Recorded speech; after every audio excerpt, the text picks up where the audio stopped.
영민이의 할머니는 내 블로그의 최다 등장인물이자 우리 병원 최다 진료 빈도를 기록하신 분 중에 한 분이시다. 할머니 사연이나 할머니와 나 사이에 얽힌 애증관계는 잘 알겠지만 그래도 할머니가 씩씩한 분이라는 것은 틀림이 없다. 하지만 작년에 집에 불이 난 이후로 할머니가 영 기운이 없어 보이고 진료 후에 병원에 머무는 시간이 많아지셨다. 처음엔 요새 들어 감기 환자가 많아서 병원 로비가 북적거리니까 환자들에게 이런저런 사연을 얘기하시느라 그러려니 했는데 가만 보니 그게 아니었다. 진료 마감이 다 되고 대기실에 아무도 없는 시간까지 할머니는 계속 앉아 계시는 것이었다. 원래 할머니가 하루에 서너 번씩 병원에 등장하시는 일은 잦은 편이다. 또 할머니는 일이라도 있으시면 영민이를 데리고 와서 병원 로비에 두고 가실 때가 자주 있었다. 아이를 아무데도 맡길 데가 없으니 혹시 공공근로자리라도 생기면 가장 안전한 데가 병원인 것이었다. 할머니가 진료를 마치고 우리 영민이 좀 봐줘 하고 나가시면 그때부터 영민이는 간호사나 원무과 직원들의 목이었다. 물론 영민이에게 특별히 손이 가는 것은 아니었지만 그래도 혹시 하는 마음이 없는 것은 아니었다. 하지만 영민이도 이제 눈치가 백단이라 대기실 제일 뒷줄에 앉아서 온종일 TV를 보고 있노라면 가끔 직원들이 빵을 주거나 마실 것을 주기도 하고 다른 환자들이 용돈을 손에 쥐어주기도 한다. 또래에 비해 몸무게가 반밖에 안 나가는 녀석이라 누가 봐도 안쓰러운 탓이었다. 그래서 영민이가 낮에 혼자 병원에 남는 경우는 가끔 있는 일이지만 밤 늦게까지 할머니와 둘이서 대기실을 지키는 것은 5년 동안 처음으로 있는 일이었다. 난 이상한 생각이 들어 할머니께 사정을 물어봤다. 할머니, 집에 불 나고 나서 새로 얻은 방이 좀 추워요? 아니면 불을 뗄 돈이 없어서 그래요? 그런데 할머니의 대답은 전혀 예상치 못한 얘기였다. 아니, 집에 텔레비전이 없어서 그래.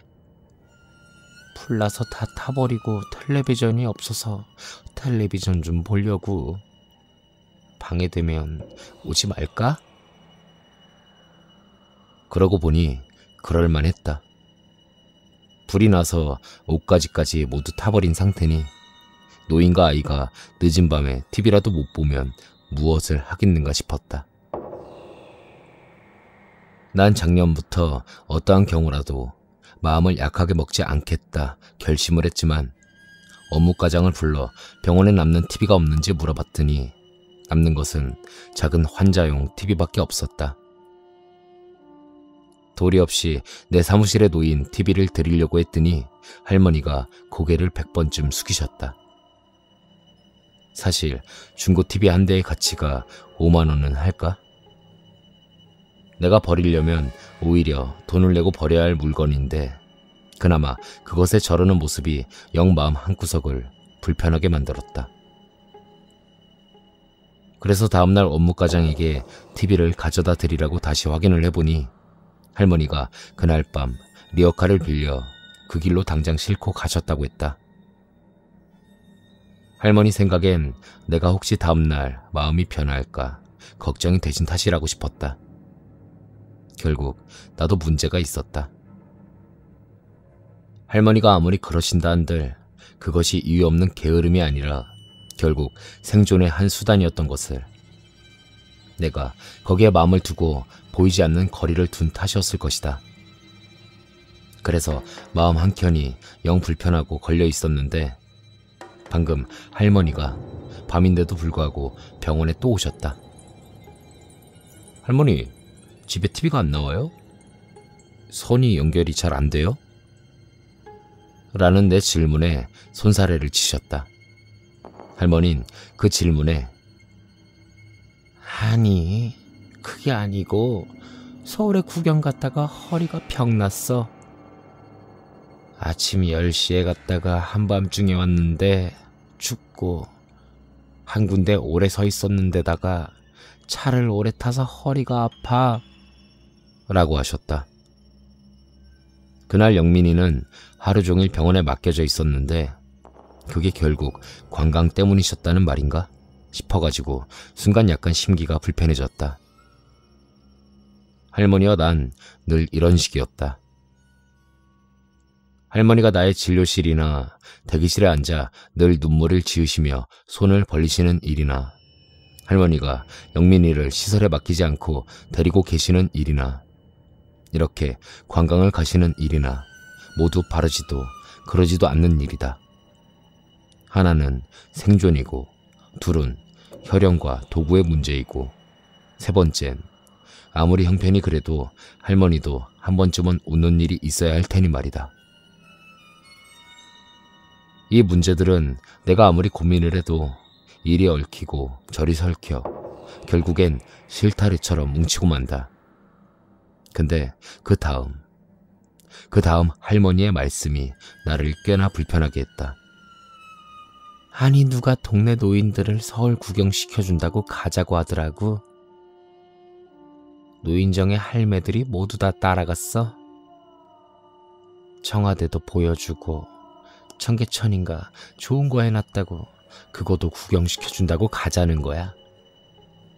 그래서 아침에 강변에 모이라고 해서 가보니까 세상에 관광버스가 20대가 넘게 와 있는 거야. 아마 안동시내 노인들 다 갔을걸? 근데 막상 따라갔더니 거기 서울 강가 어디에 차를 내리더니 모두 데리고 방송국 앞에 다가가는 거야.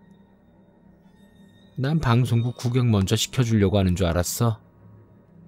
근데 누가 나오니까 빨간 띠를 하나씩 주고 손에 글씨 달린 막대기를 하나씩 주더라고. 그러더니 손뼉을 치라대? 그리고는 따라하라는데 그게 무슨 정머시기 사장 물러가라 라고 하면서 우리가 물러가라 하고 손뼉을 치고 막대기를 흔들고 하라는 거야. 할머니들은 그래도 그거라도 해야 구경하는갑다 싶어서 그냥 물러가라 하면서 손뼉치고 했거든. 근데 좀 있으니까 기자라는 사람이 묻대. 할매들 여기서 뭐하냐고. 그렇게 말하길래 그래도 아무리 늙은 병신이라도 눈치는 있거든.